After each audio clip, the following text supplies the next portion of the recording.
안녕하세요, 페르케입니다. 제 영상을 봐주셔서 고맙습니다. 패러글라이딩을 할 때 가장 사고가 많은 시기는 바로 이 착륙할 때입니다. 저 또한 좁은 착륙장에 착륙할 때에는 항상 긴장을 합니다.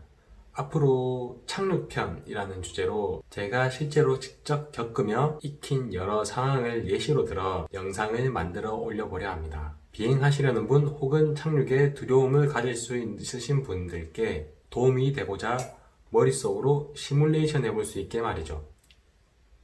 제가 그때마다 이런 착륙장에서는 어떻게 착륙해야 하는지, 실제 저희 영상과 생각하는 방식, 지형의 특성과 풍향의 세기, 컨트롤 정도 등을 상세히 풀어나갈 예정이에요. 사실 비행하실 때 착륙하시는 연습은 딱 한 번밖에 할 기회가 없지요. 하지만 영상으로 그 상황을 여러 번 시뮬레이션 해보는 데에는 제약이 없다고 생각을 합니다. 오늘은 착륙장 중에서도 가장 좁은 곳 중에 한 곳인 언양곰돌이 착륙장에 대해서 상황을 설명드리고자 합니다. 이곳엔 불시착 하시면 다른 주민분들이 피해를 입으실 수 있어요. 그 좁은 착륙장 외에는 다 농사를 짓는 곳이기 때문이죠. 각별히 유의하셔야 하면서도 변수는 항상 있을 수 있어요. 하지만 여러분들의 안전이 최우선이기 때문에 혹시 논에 내린다 하시더라도 작물에 피해가 갔다면 꼭 주인분을 찾아가셔서 스포츠 공제보험 드신 것으로 변상을 해주시거나,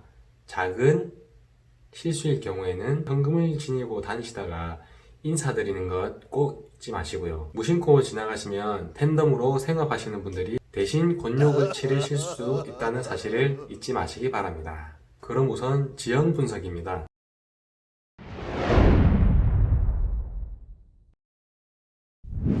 지도로 본 모습인데요. 주 풍량은 이쪽이나 오늘은 착륙하는 순간 바람이 반대로 들어와 그 반대로 착륙하는 상황이 되겠습니다. 바람은 5에서 12km/h 정도 불어 들어오고 있었고요. 그럼 좁은 곳에 착륙하시는 꿀팁 3가지 말씀드리겠습니다. 하나, 충분한 고도를 가지고 이륙장에 도착을 하세요. 만일 고도가 낮다면 바람이 세어질 경우 착륙장까지 못 들어올 수도 있습니다. 둘, 윈드색 위에까지 오셔서 정확한 풍향을 확인하세요. 3차원적인 공간에선 착시가 일어날 수 있어요. 하지만 위에서 내려다보면 2차원으로 바뀌기 때문에 정확한 풍향을 알 수가 있지요. 셋, 속도를 줄이기 위해서 어디까지 조종줄을 당겨도 되는지 아시는 것이 중요합니다. 즉, 자신의 기체의 실속 포인트를 아셔야 된다는 것이죠. 보너스 팁은 내리시기 전 다른 기체들이 어떻게 착륙을 하는지 미리 봐두시는 것이 좋습니다. 착륙한 후 기체가 쓰러지는 방향으로 그 풍향을 짐작할 수 있기 때문이죠.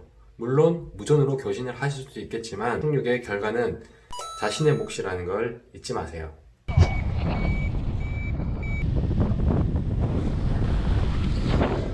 오늘 저 같은 경우는 1번 착륙장 근처 도착 후 2번 미드색을 확인하고 3번 턴 2번으로 고도를 깎은 후 4번 마지막 일자 구간을 만들어준 다음 5번 조종줄을 제 가슴까지 당겨 랜딩하는 최종 구간을 조정해주고, 기체가 실속 들어가기 전 풀어주고 다시 당겨주고 다시 속도를 내어주고 다시 당겨주면서 정확한 지점에 내리고자 한 상황이 되겠습니다.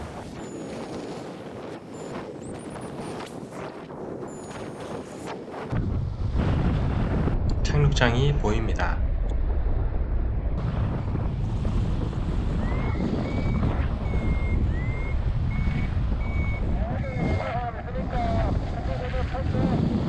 혹시 착륙이 어려울 경우를 대비 비상 착륙장을 확인합니다.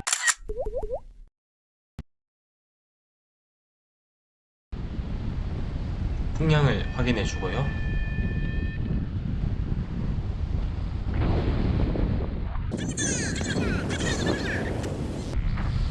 옆에서도 한 번 더 풍량을 확인해 줍니다.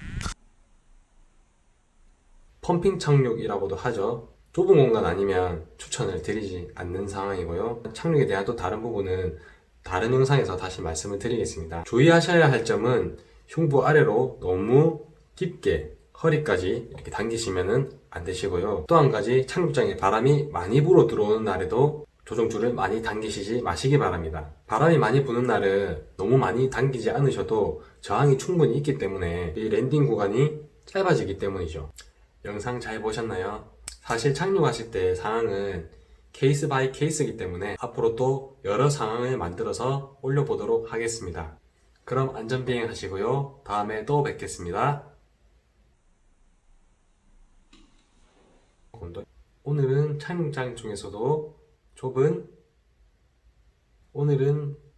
중에서도 가장 좁은 곳 중에